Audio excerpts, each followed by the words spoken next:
Hello everyone. मैं Santoshi and मैं ADO की प्रिपरेशन कर रही हूँ एंड मैं चाहती हूँ कि आप लोगों को भी इससे फ़ायदा हो।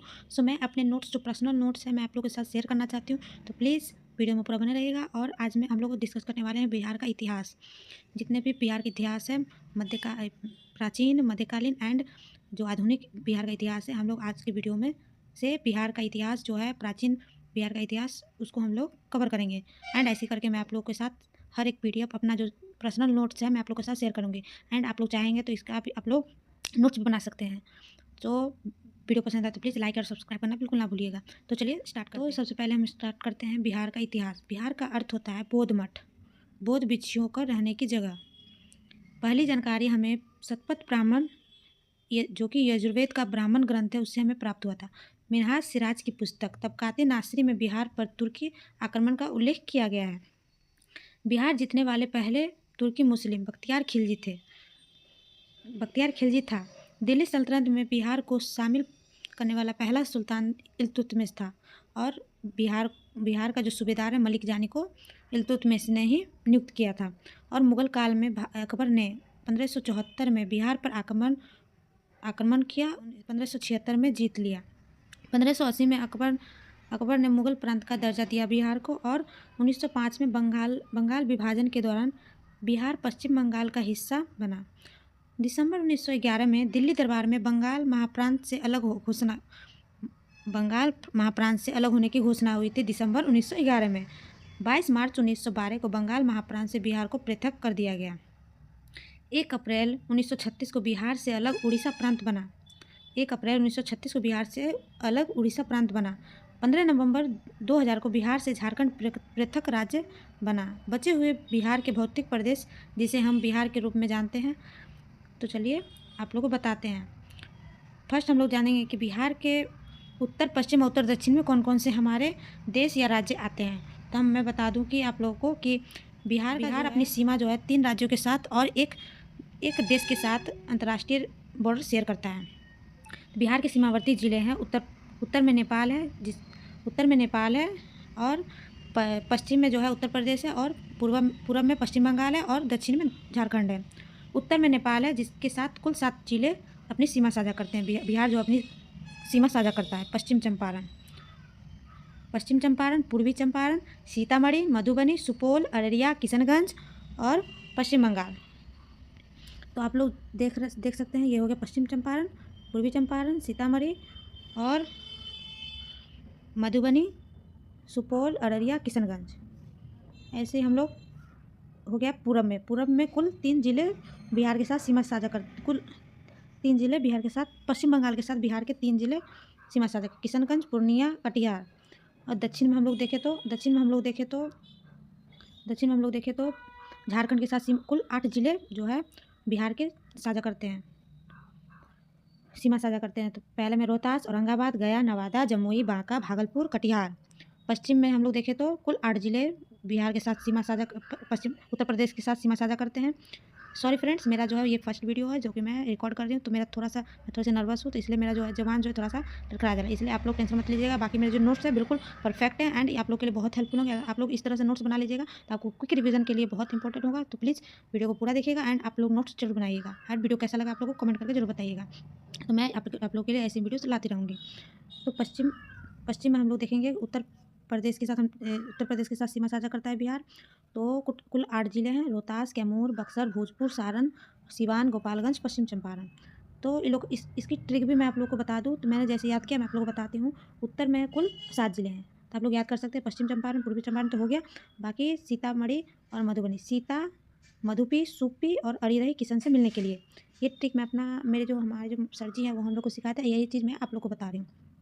पूरब में ऐसे हो गया किशन, पूर्णिया, कटिहार, आप लोग याद कर सकते हैं। झारखंड के साथ 8 जिले हो गए, आप लोग याद कर सकते हैं इसके साथ। रोहतास, औरंगाबाद, रोया और गया, नवादा, जमाई, बकातो, भागा, कटिहार, आप लोग ऐसे करके याद कर सकते हैं। ऐसे सब लोग अपना अपना याद करने का तरीका होता है, बट मैं अपना पर्सनल तरीका बता रही हूँ। जैसे कि मुझे तुरंत ये जिले याद हो गए थे और मुझे रिवीजन में भी बहुत सहायता मिली थी। तो आप लोग ऐसे करके याद कर सकते हैं। बाकी आप लोग को कोई परेशानी हो तो आप लोग कमेंट करके मुझे बता सकती हैं। तो देखिए, प्राचीन भारत, जैसे प्राचीन भारत, मध्यकालीन भारत और आधुनिक भारत होता है, उसी तरह से प्राचीन बिहार, मध्यकालीन बिहार और आधुनिक बिहार भी होता है। तो प्राचीन बिहार जो है 712 से लेके 1206, और मध्यकालीन जो है वो 1206 से लेके 1707 तक, और इसके में आधुनिक में हम लोग पढ़ते हैं अंग्रेज़ों के बारे में।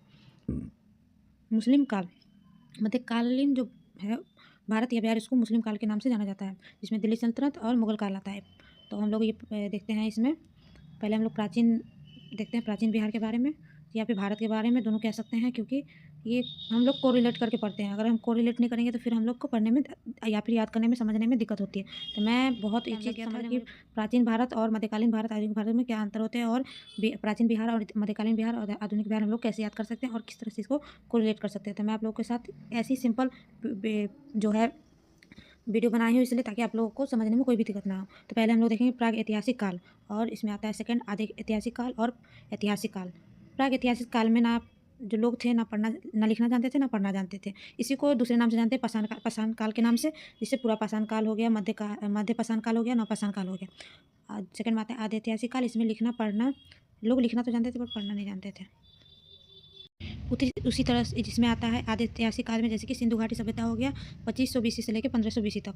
एंड कितने लोगों को बीसी के बारे में, बीसी के में भी समझने में और ईसा पूर्व समझने में भी कठिनाई होती है। मैं समझ सकती हूँ, क्योंकि मैं भी बिगनर थी, जब मुझे बहुत ज़्यादा परेशानी होती थी। तो मैं आप लोग को बता दूँ कि बीसी का मतलब होता है ईसा पूर्व, और जो अभी जो चल रहा है वो होता है ईसवी। जो ईसा मसीह के जन्म से पहले की तिथि है, उसी को बीसी के नाम से संबोधित किया जाता है। और जो अभी चल रहे हैं, जो 0 से 1 2 3 4 करके, जैसे 2025-26 चल रहा है, उसी तरह से इसको ईसवी कहते हैं, और जो बीसी है उसको ईसा पूर्व कहते हैं। तो ऐतिहासिक काल में लोग लिखना तो जानते थे, बट लिखना पढ़ना दोनों जानते थे। इसी के अंदर आता है प्राचीन काल, और मध्यकालीन और आधुनिक, तीनों इसी के अंतर्गत आता है। ऐसे करके आप लोग याद कर सकते हैं प्राचीन बिहार का इतिहास। तो यहाँ से हम लोग अच्छे से कवर करते हैं, और आप लोग याद करते चलिएगा। पाषाण काल, प्राचीन बिहार का इतिहास हम लोग देखते हैं। तो इसमें देख सकते हैं आप लोग पाषाण काल जो है मानव के रहने का साक्ष्य मिला है इससे, और कहाँ मिला है, पूरा पाषाण काल का जो साक्ष्य है वो इसकी ईस्वी की बात करें तो 25 लाख वर्ष पूर्व से लेकर 1200 वर्ष पूर्व BC तक है। और इसके औजार जो प्राप्त हुए मुंगेर के भीमबांध से प्राप्त हुए, और गया के जेठियन से, और नालंदा के दक्षिणी क्षेत्र से प्राप्त हुए हैं, जिसमें कि पत्थर के चाकू, कुल्हाड़ी और खुरपी प्राप्त हुए हैं। और मध्य पाषाण काल की बात करें तो 12,000 ईसा पूर्व से लेकर 12,000 ईसा पूर्व से लेकर के 8,000 ईसा पूर्व तक का है, जिसमें औजार जो है मुंगेर से प्राप्त हुए हैं। मध्य पाषाण काल के जो औजार है वो मुंगेर से प्राप्त हुए हैं। नव पाषाण काल की बात करें तो ये इसके ईस्वी की बात करें तो 8,000 ईसा पूर्व से लेकर के 1,000 ईसा पूर्व तक है। इसमें हड्डियों के बने औजार के साक्ष्य मिले हैं, जो कि चिरांद सारण से, और चेचर वैशाली से, मनेर पटना से, और सेनवार रोहतास से प्राप्त हुए हैं। वैदिक काल की बात करें तो हम लोग 1500 BC से लेकर 600 BC तक, यानी कि ईसा पूर्व तक इसका कालखंड माना जाता है। इसमें आर्यों का इतिहास जानते हैं हम लोग। आर्य का आगमन जो है उत्तरी बिहार क्षेत्र में निवास स्थान था, जिसे विदेह और मिथिला में इनका जो निवास स्थान में बिहार जो है 600 ईसा पूर्व में जो है 6 महाजनपदों का उदय हुआ था, जिसके महाजनपद के जो प्रमाण है वो बौद्ध ग्रंथ अंगुत्तर निकाय और जैन ग्रंथ भगवती सूत्र से प्राप्त होते हैं। 16 महाजनपदों में से 3 महाजनपद बिहार में स्थित थे। 3 जो जनपद थे वो बिहार में स्थित थे, और जिसमें से है 16 महाजन में 3 बिहार में स्थित है, जिसमें बज्जी है और अंगे मगध है। बज्जी की बात करते तो वर्तमान में जो वैशाली, मुजफ्फरपुर और राजधानी इसकी वैशाली थी। महावीर स्वामी का जन्म भी बज्जी गणराज्य में, बज्जी महाजनपद में हुआ था। विश्व का फर्स्ट जो लिच्छवी गणराज्य जो है गणतंत्र माना जाता है वो बज्जी महाजनपद के अंतर्गत ही आता है। अंग महाजनपद देखें तो इसे मुंगेर तथा भागलपुर, और इसकी राजधानी है चंपा। मगध जो है सबसे शक्तिशाली महाजनपद के रूप में उभरा था। पटना, जहानाबाद, गया और औरंगाबाद, नवादा, इसकी राजधानी मगध की जो राजधानी थी वो जनपद की जो राजधानी थी वो राजगृह थी। और यहाँ पे मैंने आप लोगों के लिए मैप के थ्रू भी दिखाया हुआ है कि बज्जी मगध दरबार में चाणक्य अपमानित।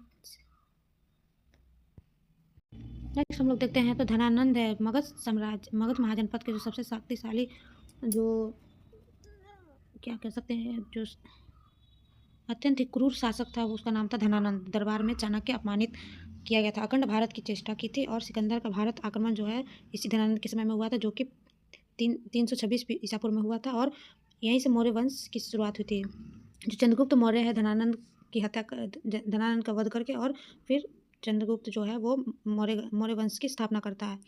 और इसकी जानकारी जो हमें है मुद्रा राक्षस विशाखदत्त से प्राप्त होती है। मौर्य वंश का जो संस्थापक है चंद्रगुप्त मौर्य को माना जाता है और धनानंद का अंत करके ये जो है सिंहासन पर बैठा था। क्योंकि धनानंद जो था बहुत ही क्रूर शासक था, आप लोग को पता होगा क्योंकि आप लोग पढ़े होंगे इतिहास में, तो आप लोगों को पता होगा। मैं बस अपना नोट शेयर करना चाहती हूँ ताकि आप ये ऐसे शॉर्ट से नोट्स बना करके और इसी तरह से अपने दिमाग में जो माइंड मैप के थ्रू आप जल्दी जल्दी याद कर सकते हैं। बस यही मेरा उद्देश्य है, बाकी कोई मेरा दूसरा पर्सनल उद्देश्य नहीं है। क्योंकि मेरा पर्सनल नोट्स है तो मुझे इसके बारे में इस तरह से पढ़ने में मुझे बहुत सारी चीज़ जो है क्लियर भी हुए हैं, बहुत सारी चीज़ जो है याद भी हुए हैं। और इसको करने के बाद आप लोग अगर मॉक टेस्ट लगाइएगा तो आपको बहुत ज़्यादा फायदे भी होंगे। तो चलिए शुरू करते हैं टाइम वेस्ट ना करते हुए। तो चंद्रगुप्त मौर्य जो है मगध पर आक्रमण, चंद्रगुप्त मौर्य के समय में ही जो है मगध पर आक्रमण हुआ था सेल्यूकस निकेटर का, यूनान का रहने वाला था। और सेल्यूकस निकेटर कौन था? तो ये था जो सेल्यूकस निकेटर जो है सिकंदर का ही सहभागी था। और ये इसी ने मौर्य चंद्रगुप्त मौर्य के समय में जो है मगध पर आक्रमण किया था। और मगध पर आक्रमण करने के बाद चंद्रगुप्त मौर्य की विजय हुई थी और राजप्रसाद जो कि लकड़ी का बना हुआ था वो चंद्रगुप्त मौर्य ने सेल्यूकस निकेटर को तोहफे में दिया था। और विवाह अपनी जो बेटी है उसका विवाह चंद्रगुप्त मौर्य के साथ, जिसका नाम कार्लिनिया या हेलेना से करवा दिया था। और सेल्यूकस निकेटर जो है वो अपना 4 राज्य है वो चंद्रगुप्त मौर्य को तोहफे के तौर पे देता है, जो कि 4 नाम ऐसे हैं जो कि एग्जाम में पूछे भी गए हैं। और इसको याद भी करना, इसके पुराने नाम और नए नाम को याद करना भी बहुत इंपॉर्टेंट हो जाता है। तो आप लोग इसको अच्छे से याद कर लीजिए। मैं आपको बताती हूँ। पहला है काबुल, जिसे एरिया के नाम से जाना जाता था पहले। कंधार को एरोकेशिया के नाम से जाना जाता था, अभी वर्तमान में कंधार के नाम जाना जाता है। तीसरा है हेरात को जेनरोटिया पहले कहा जाता था, जेनरोटिया। और अभी जो है मकरान को पैरपक्ष मदई के नाम से जाना जाता था। यही 4 काबुल, कंधार, हेरात, मकरान, ये 4 नाम एग्जाम में बहुत अच्छे से पूछे जाते हैं, तो कृपया आप लोग इसको अच्छे से देख लीजिएगा। और फिर चंद्रगुप्त मौर्य को ही भारत का मुक्तिदाता कहा जाता है। और सेल्यूकस निकेटर का जो राजदूत था वो था मेगास्थनीज, जो कि इंडिका नामक पुस्तक भी लिखे थे, जो कि सेल्यूकस ने मेगास्थनीज को भेजा था भारत। और भारत आके मेगास्थनीज जो है इंडिका नामक पुस्तक लिखता है, जिसमें पाटलिपुत्र के प्रशासन के बारे में बताता है। और वो बताते हैं कि मेगास्थनीज की 7 जातियाँ होती थी और 6 समितियाँ होती थी, जो कि 5-5 भागों में विभक्त थी। कुल 6 समितियाँ जो कि 5 भागों में बांटी हुई थी, 30 टोटल 30। और नेक्स्ट हम लोग बताते हैं कि भद्रबाहु के बारे में। जैन धर्म की शिक्षा जो है चंद्रगुप्त मौर्य ने भद्रबाहु से ही लिया था। और जैन धर्म की शिक्षा लेने के बाद मोक्ष प्राप्ति के लिए चंद्रगुप्त मौर्य जो है वो श्रवण बेलगोला, जो कि कर्नाटक में है, चंद्रगिरी की जो पहाड़ी है उस पर चले गए थे और संलेखना विधि के द्वारा अपने जो है प्रांत त्याग दिए थे। संलेखना विधि क्या होता है ये आप लोग को बता दूं, तो ये होता है जिसमें कि आप धीरे धीरे करके जो है भोजन को छोड़ते जाते हैं और जो कि मृत्यु को प्राप्त करने की एक संलेखना विधि होती है। इसी के तहत आपकी मृत्यु हो जाती है, तो उसी को लोग संलेखना विधि के द्वारा जानते हैं। तो चाणक्य को भारत का मैकियावेली कहा जाता है। नेक्स्ट है हमारे लोग का बिंदुसार जो है चंद्रगुप्त मौर्य का ही पुत्र है, चंद्रगुप्त मौर्य का पुत्र है तथा संस्कृत ग्रंथ नाम अमित्रघात था। जो बिंदुसार का जो है संस्कृत नाम अमित्रघात था और इसका मतलब होता है, अमित्रघात का मतलब होता है शत्रुओं का नाश करने वाला। और बिंदुसार ने आजीवक संप्रदाय को अपनाया था। आजीवक संप्रदाय का मतलब होता है पृथ्वी पर होने वाले परिवर्तन पहले से ही निश्चित होते हैं। और इनकी मृत्यु जो है 274 से लेकर 271 ईसा पूर्व में हो गया था बिंदुसार की। सीरिया के जो राजा थे एंटियोकस ने राजदूत डायमैक्स को बिंदुसार के दरबार में भेजा था। बिंदुसार के दरबार में एंटियोकस ने सीरिया के जो राजा थे एंटियोकस, एक राजदूत भेजा था डायमैक्स को। तो बिंदुसार ने मांग की थी सूखा अंजीर, मदिरा और दार्शनिक या पुरोहित। तो जो वहाँ के जो सीरिया के जो राजा थे एंटियोकस, उन्होंने सूखा अंजीर दे दिया और मदिरा भी भेज दिया, मगर दार्शनिक या पुरोहित नहीं भेजा, क्योंकि उनका कहना था कि हम लोग वस्तु का आदान प्रदान करते हैं, ना कि ज्ञान का, ना कि अपने गुरु का। तो इसी के साथ आप लोग भी समझ सकते हैं कि आप लोग अपने गुरु का हमेशा आदर किया कीजिए, जो आप लोग को पढ़ाए हैं। एंड हमेशा उन लोग को सम्मान के भाव से देखना चाहिए, ना किसी को शिक्षक होते हैं, कभी भी उनको गलत भाव से, गलत दृष्टि से, गलत वचन से नहीं उनको संबोधित करना चाहिए। सो नेक्स्ट हम लोग पढ़ते हैं अशोक के बारे में। अशोक जो बिंदुसार का पुत्र है और 269 ईसा पूर्व, इनका अन्य नाम देवप्रिया या प्रियदर्शी था। और राज्याभिषेक के 8वें वर्ष 261 BC यानी कि ईसा पूर्व में कलिंग युद्ध, लाखों हत्या हुई थी। उसके तहत इनको जो है अपने आप पे शर्मिंदगी हो रही थी, तो इसकी वजह से इन्होंने जो है युद्ध करना छोड़ दिया था और बौद्ध धर्म की शिक्षा ले ली थी। उपगुप्त के द्वारा बौद्ध धर्म की शिक्षा ले ली थी। इनका जो है भद्रबाहु अभिलेख से मगध सम्राट के बारे में पता चलता है। कुल शिलालेख 14 हैं, जो कि बिहार से एक भी नहीं है। कुल स्तंभ लेख जो है 7 है, 6 स्थान से प्राप्त हुए हैं, लोरिया नंदगढ़ पश्चिम चंपारण से और रामपुरवा अरेराज पश्चिम चंपारण से प्राप्त हुए हैं। बराबर की पहाड़ियाँ जहानाबाद और गया में जो कि विस्तारित है। अशोक ने 4 गुफाएँ बनवाए थे, आजीविकों का निवास स्थान बनवाए थे। तो उसमें से फर्स्ट है विश्वकर्मा गुफा, दूसरा है करण चौपर, तीसरा है सुदामा गुफा, चौथा है विश्व झोपड़ी एंड 251 बीसी में तीसरा बौद्ध सभा हुआ था पाटलिपुत्र में। तो अशोक उस समय का शासक जो था अशोक था, और अशोक ने ही अपने पुत्र और पुत्री महेंद्र और संघमित्रा को बौद्ध धर्म का प्रचार करने के लिए श्रीलंका भेज दिए थे। और बोधि वृक्ष जो है अभी जो वर्तमान में बोधि वृक्ष है हम लोग का, जो कि बिहार का राष्ट्रीय वृक्ष भी है, तो वो जो है 5वीं पीढ़ी का है, क्योंकि जो पहला था वो प्राकृतिक आपदा की वजह से खराब शायद नष्ट हो गया था, दूसरा खिलजी की वजह से हो गया था, तीसरा उनकी पत्नी ने कटवा दिया था, चौथा फिर प्राकृतिक आपदा की वजह से नष्ट हो गया था। अभी जो बोधि वृक्ष है वो 5वीं पीढ़ी के वर्तमान में है, जो कि जो बिहार हम लोग देखते हैं। घटना संबोधि पहला उपदेश सारनाथ में पाली भाषा में दिए थे और मगही से मिलता जुलता है। सर्वाधिक उपदेश श्रावस्ती में दिए थे। आनंद उपाली जो है इनके शिष्य थे पहले। और राजगृह में बिंबिसार, वैनुवन दान, गौतम बुद्ध ने महा विनिष्क्रम या मृत्यु कुशीनगर में हुआ था इनका। और बौद्ध धर्म के जो है 3 रत्न होते हैं, विनय पिटक, सूत्र पिटक और अभिधम पिटक, जो कि पीढ़ी में कर चुका है, तो सॉरी लिख देते हैं, जो कि है सूत्र पिटक, विनय पिटक, सूत्र पिटक और अभिधम पिटक। सभा बौद्ध समिति के बारे में लोग पढ़ते हैं, और ये आप लोग देख सकते हैं पहली बौद्ध सभा जो है वो गौतम बुद्ध के मृत्यु के बाद हुई थी, जो कि 483 बीसी में यानी कि ईसापुर में हुई थी। और जो है स्थान आप लोग देख सकते हैं राजगृह में सतकर्णी गुफा में हुई थी, और शासक उस समय अजातशत्रु हर्यक वंश के थे, और अध्यक्ष जो है महाकश्यप थे। दूसरी बौद्ध संगति जो है 383 ईसापुर में हुआ था, जो कि वैशाली में हुआ था। कालाशोक शिशुनाग वंश के थे, और साबाग्रामी या सप्तकामी जो है इसके अध्यक्ष थे। तीसरी बौद्ध संगति जो है 251 ईसापुर में हुआ था, जो कि पाटलिपुत्र में हुई थी, और इस समय अशोक मौर्य वंश के जो है शासक था, और इस समय इसके अध्यक्ष जो है मोगलीपुत्र निष को बनाया गया था। चौथा जो है 1ली शताब्दी में हुआ था, और इसमें कुंडलवरन कश्मीर में हुआ था, और इस समय शासक जो है कुषाण वंश के कनिष्क थे, और इसके अध्यक्ष जो वसुमित्र को बनाया गया था, और उपाध्यक्ष अशोक को बनाया गया था। यहाँ से भी सवाल बहुत ज़्यादा पूछे जाते हैं, तो प्लीज़ आप लोग इसको पढ़ लीजिएगा और नोट्स बनाते रहिएगा।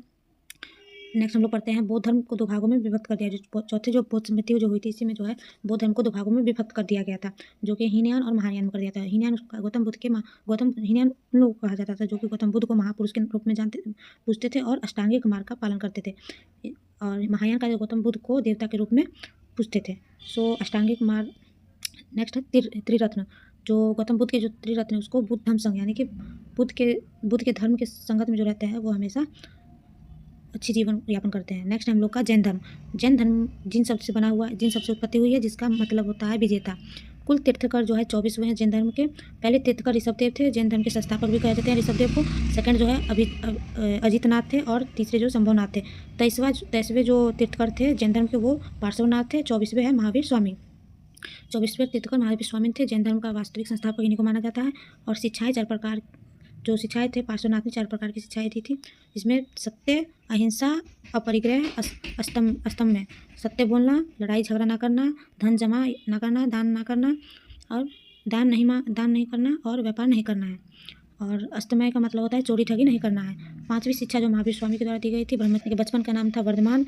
जन्म इनका 540 ईसापुर में हुआ था। स्थान कुंडलग्राम वैशाली वज्जी संघ में हुआ था, जो कि बिहार में है। आप लोग को मैंने ऊपर पढ़ाया हुआ है, जिसमें पढ़ाई थी कि जिसमें आप लोग देखे थे कि वज्जी जो है वज्जी संघ महाजनपद जो है बिहार में आता है, और यहीं पे इनका जन्म हुआ था। तो आप लोग को घुमा फिरा के भी क्वेश्चन पूछा जा सकता है कि किसका जो जन्म है वो वज्जी संघ में हुआ था। तो आप लोग बता सकते हैं कि महावीर स्वामी का जन्म जो है वज्जी संघ में हुआ था। के पिता का नाम जो है सिद्धार्थ था, जो कि जातक कुल के राजा थे। माता इनकी त्रिशला थी, पत्नी इनकी यशोदा थी, और पुत्री जो है पुत्री का नाम इनका प्रियदर्शना था। और 30 वर्ष की अवस्था में इन्होंने गृहत्याग कर दिया था। 12 वर्ष की तपस्या के बाद 42 वर्ष में ज्ञान की प्राप्ति हुई थी इनको। पहला उपदेश इन्होंने राजगृह प्राकृत भाषा में दिया था। और जो है इनको जो ज्ञान की प्राप्ति हुई थी वो जाम्बिक गांव या जातविक गांव, जो कि नदी रिजुपालिका नदी के पास है, और साल के वृक्ष के नीचे केवल यानी कि सर्वश्रेष्ठ ज्ञान की प्राप्ति हुई थी इनको। और महापरिनिर्माण यानी कि इनकी जो देह त्याग की प्रक्रिया थी वो है महापरिनिर्माण के नाम से जाना जाता है। और पावापुरी नालंदा में जो है इन्होंने अपना देह त्यागा था, जो कि महापरिणाम के नाम से जाना जाता है, महापरिनिर्माण के नाम से जाना जाता है। और 468 ईसापुर में 72 वर्ष की अवस्था में इन्होंने अपना देह त्याग दिया था। और इन्होंने पहला उपदेश जो अपनाया है राजगृह में दिया था, प्रकृत भाषा में मैं आप लोग पढ़ा चुकी हूँ। जैन धर्म जो है त्रिरत्न थे जैन धर्म के, सम्यक दृष्टि, सम्यक ज्ञान, सम्यक आचरण। गुप्त वंश। नेक्स्ट हम लोग यहाँ पे देख सकते हैं जैन सभा के बारे में। 2 जैन सभा हुई थी। तो जैन सभा के बारे में देखते हैं। जैन सभा जो है 2 हुई थी, और जो पहली जो जैन सभा हुई थी वो 300 ईसा पूर्व में हुई थी, स्थूलभद्र के समय में हुई थी। जो शासक था स्थूलभद्र था, और पाटलिपुत्र में हुई थी। और दूसरी जो बौद्ध सभा है, जैन सभा जो है वो 512 ईस्वी में हुई थी, और जो कि क्षमा श्रवण में हुई थी, और ये वल्लभी गुजरात में हुई थी। नेक्स्ट हम लोग देखते हैं, आप लोग ऐसे करके माइंड मैप के थ्रू याद कर सकते हैं। पहले शुंग वंश, फिर कण्व वंश, फिर कुषाण वंश। स्थापना जो है कुषाण वंश की कुजूल कटफिसेस ने की थी, और सामंत बनाया था किसको? श्रीगुप्त को बनाया था सामंत। तो नेक्स्ट हम लोग देखते हैं यहाँ से गुप्त वंश के बारे में। संस्थापक इसके श्रीगुप्त हैं। कुषाण वंश ने जो है अपना जो सामंत है वो श्रीगुप्त को बनाया था, और उसके बाद ये जो श्रीगुप्त है वो गति पे बैठा था। इसके बेटा जो बेटा है इनका गुप्त वंश में जो है घटोत्कच कुषाणों के सामंत बने, और फिर उसके बाद चंद्रगुप्त प्रथम जो है महाधिराज के नाम से अपने आप को संबोधित किया और गद्दी पे बैठा। कुमारगुप्त प्रथम, नेक्स्ट है कुमारगुप्त प्रथम। नालंदा विश्वविद्यालय की स्थापना कुमारगुप्त प्रथम ने करवाई थी, और विष्णुपद मंदिर का निर्माण भी गया में जो है वो कुमारगुप्त प्रथम ने करवाया था, जो कि गुप्त काल के समय का है। बिहार के क्षेत्र पालवन से संस्थापक जो है इसकी स्थापना जो है 750 ईस्वी में हुई थी, और संस्थापक इसके गोपाल थे। औदंतपुरी महाबिहार जो वर्तमान बिहार शरीफ में जो है वो बौद्ध शिक्षा पर बल देता है, औदंतपुरी बिहार। और यहाँ से आप लोग देख सकते हैं ऊपर की साइड में जो है मिथिला का जो क्षेत्र है उसको कर्नाटक वंश के नाम से जाना जाता था पहले, और नीचे जो है यहाँ पे शासन था पाल वंश का। और जो भागलपुर साइड है वहाँ से जो विक्रमशिला महाबिहार है भागलपुर में, वो धर्मपाल के द्वारा ही स्थापना की गई थी। और पाल वंश जो है वो कला का विकास धातु पर पहली बार जो है इनके समय में, पाल वंश के समय में ही कला का विकास जो है धातु पर पहली बार हुआ था। कलाकार इन पाल वंश के समय में जो कलाकार थे वो धिम्मन और विट्ठल के नाम, विट्ठल जो थे बहुत प्रसिद्ध थे। देवपाल जो है वो राजधानी मुंगेर को बनाया था, अपनी जो बिहार की राजधानी जो है वो मुंगेर को बनाया था। और कर्नाट वंश जो है, कर्नाट वंश संस्थापक जो है नान्यदेव है, स्थापना 1097 ईस्वी में करवाए थे। और गंगदेव जो है राजधानी सिमरावगढ़ वर्तमान नेपाल में है, और कर्नाट वंश के शासनकाल को मिथिला का स्वर्ण युग भी कहा जाता है। नेक्स्ट यहाँ पर आप लोग देख सकते हैं ये जो तिरहुत वाला जो वर्तमान जो प्रमंडल जो है वो तिरहुत प्रमंडल, वो पहले वेबनार वंश यहाँ पे शासन करते थे, और ये विदेह मिथिला का जो क्षेत्र है यहाँ पे कर्नाट वंश शासन करते थे। तो यहाँ आप लोग देख सकते हैं। नेक्स्ट हम लोग कहते हैं गयासुद्दीन तुगलक के बारे में। तो 1324 ईस्वी में गयासुद्दीन तुगलक जो है बंगाल अभियान पे निकला था, और बिहार में जो है कर्नाट वंश के राजा जो थे हरि सिंह, मतलब वो जो 14वीं सदी में जो है हरि सिंह जो थे वो गयासुद्दीन तुगलक उनको पराजित कर दिया, तो वो नेपाल चले गए थे। तो 14वीं सदी में पुनः पतन हो गया इसका, कर्नाट वंश का। नेक्स्ट हम लोग पढ़ते हैं वेबनार वंश। तिरहुत क्षेत्र को ही वेबनार वंश के नाम से जाता था। 14वीं सदी में मुसलमानों का आक्रमण हुआ। फिरोज शाह तुगलक वेबनार वंश की स्थापना करता है, और प्रसिद्ध राजा यहाँ के शिव सिंह थे, और यहाँ के जो प्रसिद्ध कवि थे वो विद्यापति को माना जाता है। और चेरो वंश जो है वो पाल वंश के पतन के बाद उदय हुआ था। चेरो वंश का क्षेत्र इसका जो फैला हुआ था शाहाबाद, सारण, मुजफ्फरपुर तथा पलामू जिले में फैला हुआ था, और 160 ईस्वी में मुगल साम्राज्य में इसको चेरो वंश को मिला लिया गया। बिहार के किटक प्रदेश जो मगध तथा थे मुकुंद उज्जैन वंशीय राजपूत शासक के अधीन में थे। और यहाँ से हम लोग का जो है प्राचीन बिहार का इतिहास खत्म होता है। और नेक्स्ट वीडियो में आप लोगों के साथ शेयर करूँगी मध्यकालीन बिहार का इतिहास, और उसके नेक्स्ट वीडियो में आप लोगों के साथ शेयर करूँगी आधुनिक बिहार। बिल्कुल ना भूलें। और अगर आपके लिए थोड़ा सा भी हेल्पफुल होगा ये वीडियो तो प्लीज़ मुझे कमेंट करके जरूर बताइएगा। ज़्यादा से ज़्यादा वीडियो को लाइक शेयर सब्सक्राइब कीजिएगा। ये जो वीडियो है, ये जो नोट्स है, सिर्फ बिहार के एडीओ एग्जाम में नहीं बल्कि ये जितने भी बिहार के एग्जाम होंगे उसमें सभी में काम आने वाले हैं। तो प्लीज़ आप इसको ज़रूर पढ़िएगा, और अपने फ्रेंड्स को भी शेयर कीजिएगा, और कमेंट करके जरूर बताइएगा। So thank you.